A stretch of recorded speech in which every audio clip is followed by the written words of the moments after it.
Welcome, ladies and gents. Chris Andre here. You can find me at BetBoxing on Twitter. Of course, you can subscribe to the channel. Let's talk boxing, or kind of. I mean, we're not really going to do any technical reviews today, even though it's Sunday, because PBC have been so out of order to us here in the UK, not televising their fights on any network, that every weekend everybody's sending each other streams. Everyone's trying to watch it. This weekend, a few of you concerned subscribers sent me a couple of streams. Thank you so much, guys. Really, really nice of you. Unfortunately, none of those streams worked, so you lot are about as useful as an inflatable dartboard. But nonetheless, it's a thought that counts, and I appreciate each and every one of you. But it means that I'm going to have to come up with a different idea for a video tonight. And so I've decided I'm going to take a little stroll down the lane of comedy. You know, the Love Boxing TV boys, shout out to John and Kaya. Very sweet couple that they are. They always say that I'm willing to do a technical breakdown and also a psychological deep dive on absolutely everything. Well, this is true, to be fair, is it not? I will look into the psychology of every aspect of the sport. Why has a guy said this? What's he trying to convey? What mind games is he playing? Well, the other day I posted something on Twitter looking at some of the clothes that some of these animals were wearing in the sport. And a few of you asked for a video asking me to basically expand. So my subscribers ask and I deliver. We're going to have a little psychological deep dive. In other words, for one night only, I'm going to be Sigmund Freud and also Gokwan rolled into one, but obviously with about 5,000% more testosterone. Let's get into it, and let's start off with Tank Davis and Rolando Romero. Tank, bruh, what are you wearing? Seriously, what is that? What is it? I mean, it's one of the most explosive fighters in boxing. You can't be looking like you've just inherited hand-me-downs from a 15-year-old skater boy. Now, I get it, right? I get it if he was going for the vintage 1990s Lupe Fiasco vibe, you know, that cool skater boy type thing. But it doesn't look like that, does it? I mean, who is this boy emulating right now? Look at those shorts. Look at those shoes. Who are you looking like? Avril Lavigne?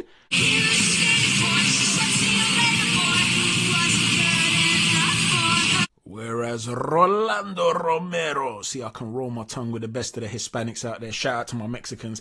Rolando Romero out there, he's looking a lot more like a slicker sort of WWF type of guy. WWF, showing my age now. It's WWE these days, right? But back in the day when it was actually good, where you had the likes of the Macho Man and Ric Flair, it was WWF. And you can see the flashy attire here. I kind of like this. I mean, I could be wrong, but I doubt he's trying to go for a Liberace type of look. No. I think he's trying to take the page out of the flamboyant book of Showtime Sean Porter. And don't these showmen, Rolly and Porter, look good, ladies and gents? Look at them. Slick, colourful, oozing pizzazz. Or maybe you just think they look like Christmas wrapping paper. I don't know. I leave that to you to decide. Personally, I like it. But the thing is with Rolly, his attire is versatile, right? My guy busts fur coats. In terms of the psychological message he's conveying, what do you reckon it is? Because this is a psychological deep dive. Do you think he's trying to go for the big pimping, spending cheese, Jay-Z and Wheezy type of look? Or do you think he's trying to make out like he's more of a savage, you know, slaying those polar bears out there like Leonardo DiCaprio and The Revenant? Is that what the film's called? I don't know, man. I don't watch movies these days. You let me know what you think of the mind of Rolly Rolando. But this also brings us on to Gennady Golovkin and Ryoto Murata. You know, Murata is out here looking all slick with his gold belt and his suit probably designed by Issey Miyake, like some sort of slick Yakuza enforcer that, I don't know, Jet Li would have called up for some backup to help him mess up Riggers and Murtaugh in Lethal Weapon 4. Meanwhile, Golovkin is the polar opposite. My man looks like he's modelling, but not for Issey Miyake. My guy looks like he's modelling Audi's latest catalogue. I mean, dude, come on.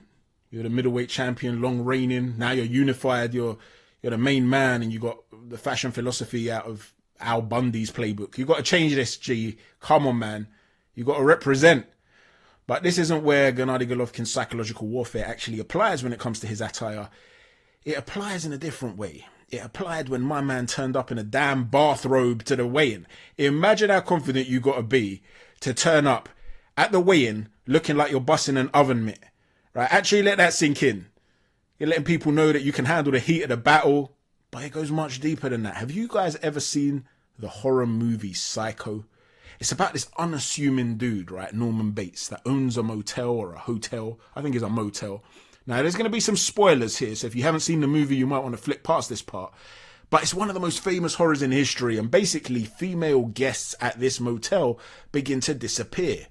And it turns out that Norman's mother is the one doing the killing. She's afraid, this psychotic woman, that Norman Bates is going to fall for one of these women, and that she's going to end up being left all alone as he leaves to go and get married and have children all away from her.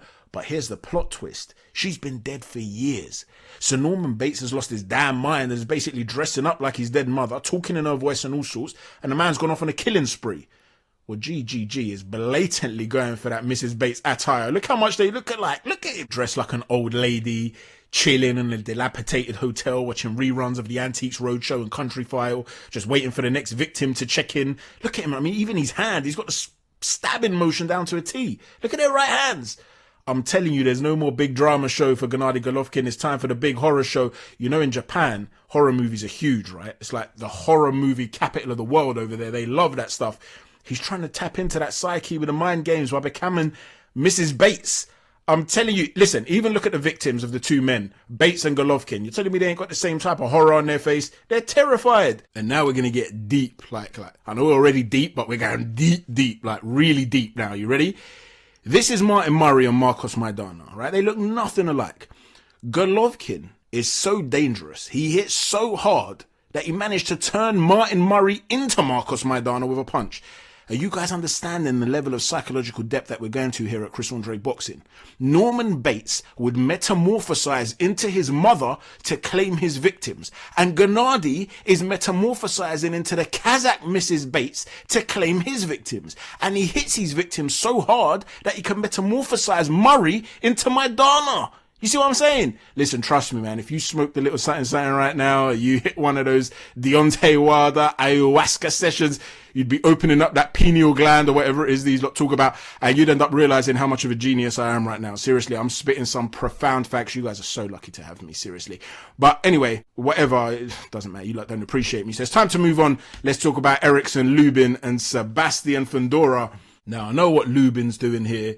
He's going for that roadman look circa 2004, you know, the one I'm talking about, dressed in head to toe in buy one, get one free tracksuits from Sports Direct with his knockoff Ray-Bans. But like any self-respecting roadman of that era, my man's also wearing a Rolex worth more than your house.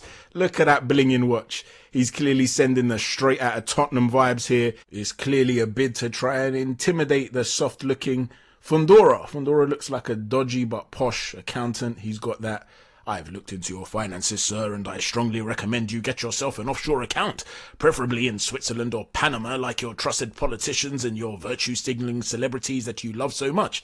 And because you have not spent responsibly on your jewellery, Mr. Lubin, I shall be forced to thrash you, even though I've never made love to a woman that isn't inflatable before." He's got that type of look, right? So they're very, very different types of looks, different approaches from these two men. In the end, it was the accountant that came up on top. But the truth is, none of these cats have got anything on the undefeated, undisputed fashionista of the boxing world, Liverpool's answer to David Gandy, none other than David Price. Look at that man out here trend-setting. Even Justin Bieber had to copy his look at the latest Grammys by wearing a suit 11 sizes too big. The man looks like he just tore down a gazebo, wrapped it around his shoulders and put on a tie. What on earth are these people thinking? But nonetheless, listen, on a level, one question I have is, how on earth did someone make a suit too big for David Price? The man's a giant. He's like the descendant of the Nephilim. Who did you make a suit for to be too big for him, man? Kareem Abdul-Jabbar? And talking of Kareem, here he was in an iconic photo training with Bruce Lee. Does this dude remind you of anyone?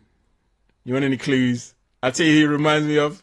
Our good mate Sebastien Fundora. Look at them. Look at them. Now, I'm not saying they're related for sure, or that Kareem is Fundora's dad or anything, but it's definitely worthy of one of those DNA tests on Maori, you know what I'm saying? You are not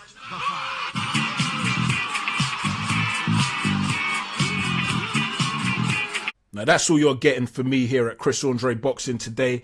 The testosterone oozing version of Gokwan is officially retiring from the fashionista analysis business. I want to thank all the people of the world for giving me this opportunity. I also want to hear your views on why they wore what they wore. Don't forget to jab that like button, hit a little right hook on that notifications button, and an uppercut on that subscribe button. Thanks for watching, everyone. Chat to you soon. Take care. God bless.